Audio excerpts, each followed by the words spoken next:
storm gathers. Its shadow envelops mankind. It is the eve of cataclysm. History is being written. In this film, the historic hours of Britain's entry into war are recaptured for you by camera. How did the people of England act in their great emergency? Those 2 memorable days carry a momentous story for future generations.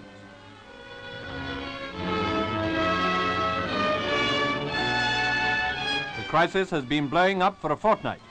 At the Mother of Parliaments, the heart of democracy, members have been in session during their normal holiday.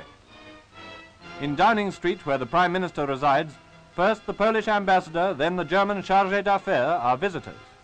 Opposition leaders as well as cabinet members are called into conference. Though the situation is acute, war is not absolutely inevitable, we are told. But how it is to be avoided, no one can imagine, and the preparations for civil defense go on resignedly. Such scenes as these are familiar to every country in Europe. It's a tragic thought that the menace of the air should instill the fear of death and destruction into the peoples of all nationalities, whether destined to be friend or neutral. However, Britain is prepared. Enormous strides have been made in the year since the September crisis of 1938. The personnel of the defense forces have increased rapidly in the face of danger. The balloon barrage and the anti-aircraft units inspire that confidence which comes from knowledge of one's own strength.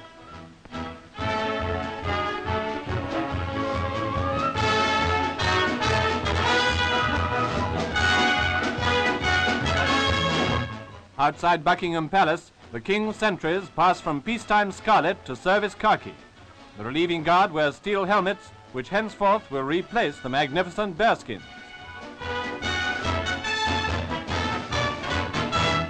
War is not inevitable, but the chances of peace are slender indeed, and the hospitals are evacuated of their patients, young and old, who go to places of greater safety.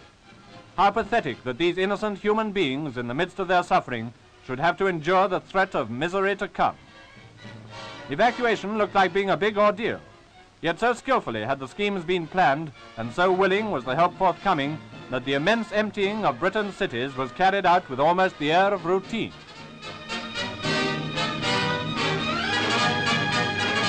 The departure of the school children was, in particular, a triumph of orderly precision. From the crowded towns, children in their thousands left homes and parents behind and went away to live in the safety zones under the care of their teachers.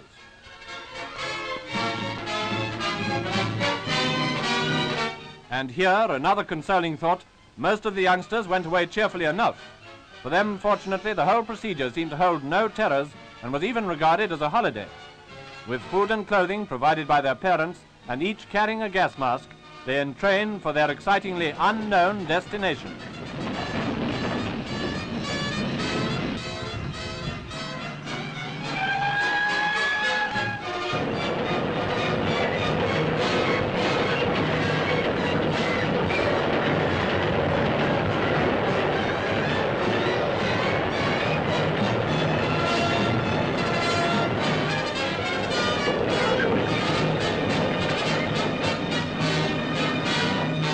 How long will they be away?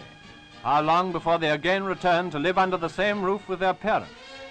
For most of them, it is the beginning of a long period in new surroundings. The routine of their young lives has been shattered by the high politics of nations, by events such as those of which they read in their history books, but hardly yet connect with themselves. It is indeed a strange experience for these thousands of children, as well as a great responsibility for those who are charged with their care during these heavy days.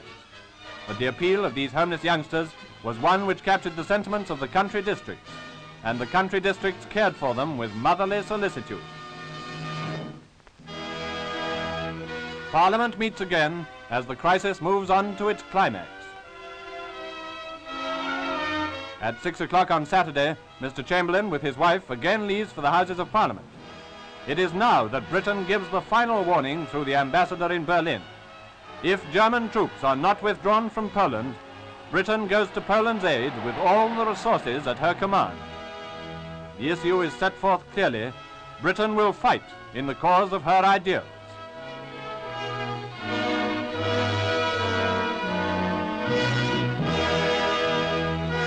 Tradition is set aside when the King goes to Downing Street for conference with Mr. Chamberlain.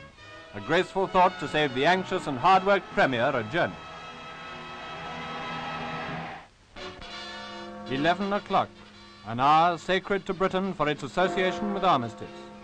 11 o'clock on Sunday, September the 3rd. The government's final warning to Hitler has been ignored, and a state of war once more exists between Great Britain and Germany.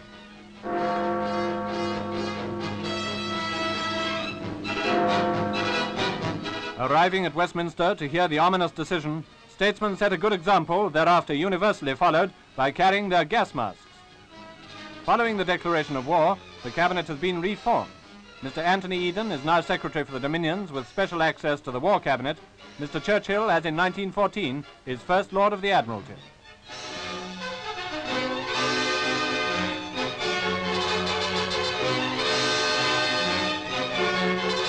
Here are some figures of the previous government: Sir John Anderson, who becomes Home Secretary, and Sir Kingsley Wood, who remains Secretary of State for Air.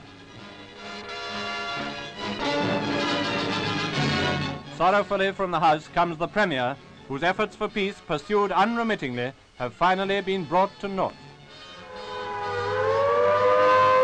Only 25 minutes after war has been declared comes the first air raid warning.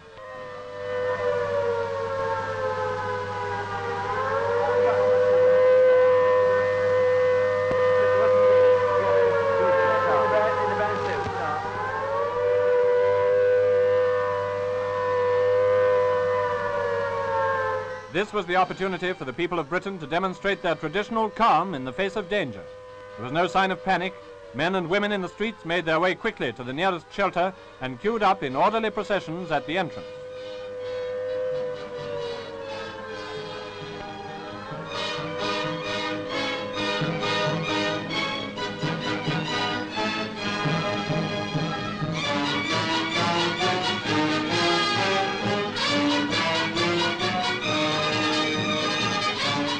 The all clear.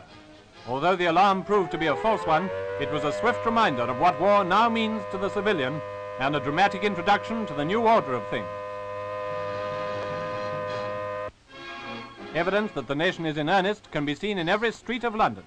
Notices calling out the territorial army appear on walls and hoardings. Recruiting depots open for the thousands of men anxious to join the colours.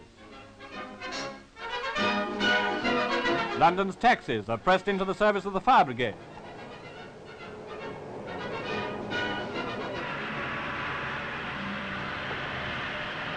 There are fewer wayfarers, and they all carry gas masks.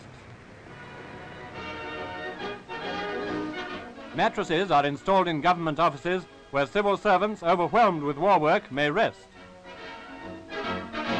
Meanwhile, here's the last picture of Herr Kott, the German chargé d'affaires, as he leaves the embassy and drives away en route for Berlin.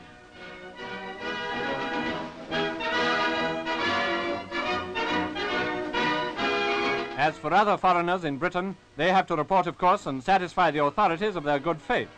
War always involves inconveniences for neutrals who are not concerned, but Britain endeavors to extend just and courteous consideration to all the aliens within her gates, including, as they do, many refugees from countries which have been overrun. But despite the changes and interruptions of normal life, the business of the country must go on, and the rush hours show very little diminution of travelling. For many of these people, it's a case of going to the office now and performing air raid precaution duty later in the day. The common tasks of everyday work are not the least important aspect of the war, which from now on will absorb the whole thoughts of the nation as it musters its manhood in arms. So within a few days, the people of Britain adapted themselves to the new conditions and set about winning the war with that cheerfulness which never fails them in emergency. The scene of events shifts from London to the countryside, where Tommy Atkins is on the march.